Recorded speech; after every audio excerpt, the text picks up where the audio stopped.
ပဲညွန့်နေလေ ဟောဆမ်းတာဒီတန်တောင်း ကျမ်းမဲ့တိုင်တန်အောင်ဗလီရတော့ ဇာဝေယ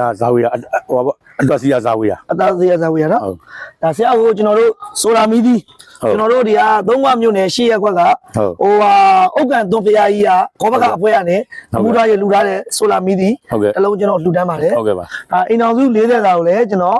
ဒါဒီကျွန်တော်တို့ခောက်ဆွဲကြောက်ကဟိုဟာရှက်ဘူးပဲစပိရကျွန်တော်မုတ်ကပြီးတော့ကျွန်တော်တို့ဒီငါးမုတ်ကြော်ရေပေါ့နော်ကျွန်တော်ဒါအယောက်40စာပေါ့အိမ်တော်စု40စာလေးလူတန်းပါတယ် ဟုတ်ကဲ့ပါ ဟုတ်ကဲ့ပါဆရာပြီးရင်ဆရာကိုကျွန်တော်တို့ခုနှစ်သားသမီးစုပေါင်းထားတဲ့လူငွေပေါ့နော် ဟုတ် ဒါဗလီမှာဆရာဘယ်နေရာပဲသုံးပေါ့နော် ဟုတ် ဒါဗလီအတွက်ဆရာဘယ်ရာပဲသုံးကျွန်တော်တို့ငွေချက် ဟုတ်ကဲ့ သိန်းတီတီ ဟုတ်ကဲ့ လူတန်းပါတယ် ဟုတ်ကဲ့ပါ အဲ့ဒါအလူရှင်တွေကိုဆရာဗာပြောချင်တယ်ဆရာ ဟုတ်ကဲ့ပါကျေးဇူးတင်ကြောင်းပေါ့ကျွန်တော်နော် ဟုတ်ကဲ့ ဟုတ်ကျေးဇူးတင်ပါတယ်အားလုံးခုလို ကျွန်တော်တို့ရန်ကုန်က လာရောက်ကူညီပေးတာဟုတ် ရန်ကုန်ကနေကျွန်တော်သင်္ကန်းညီနောင်ပလိုက်တာဖွဲ့တာပါ ဟုတ်ကဲ့ပါဟုတ်ကဲ့ပါ ဟုတ်ကဲ့ကျွန်တော်လာကြတာအားလုံးပဲဟောဒါဆရာတို့ရှိကိုလည်းလာတိုင်းတိုင်းမြဲမြဲလာကူညီပေးတာ ဟုတ်ကဲ့ပါဟုတ် နော်ကျွန်တော်နောက်ပိုင်းထပ်နိုင်လည်းအလူရှင်လူမများတွေ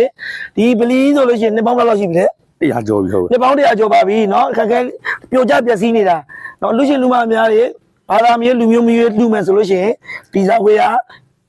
ဗလီကိုလာလူပေးပါရက်ကွက်မိသားစုတွေကိုနော်ခက်ခဲတကယ်ရှိပါတယ်အဲ့တော့လည်းကျွန်တော်အနေနဲ့သင်္ကန်းကြီးတော်ပရိသတ်ဘွဲခုနှစ်သားသမီးလူလာတဲ့လူငွေတွေကငွေချက်တသိန်းစီအောက်လူတန်းပါတယ်အိမ်အောင်စု40သာဆိုလာမီဒီတလုံး ဟုတ် ကဲဆရာချမ်းသာချမ်းသာလူဝင်ဆန္ဒပြပါစေ ဟုတ်ကဲ့ပါဟုတ်လူစင်တွေအားလုံးလည်းနော်လူရင်းဆန္ဒပြေဝကြပါစေ ဟုတ်ကဲ့ ဒီတည်းလည်းလူနိုင်တန်းနိုင်ကြပါစေ ဟုတ်ကဲ့ပါခင်ဗျာ ကျွန်တော်လည်းဒီကနေပြီးတော့ဒီလူစင်တွေအတွက်ကိုဆူတောင်းပေးပါမယ် ဟုတ်ကဲ့ပါ ဟုတ်ကဲ့ပါ ဟုတ်ကဲ့ပါကျေးဇူးပါဆရာ ဟုတ်ကဲ့ ဟုတ်ကဲ့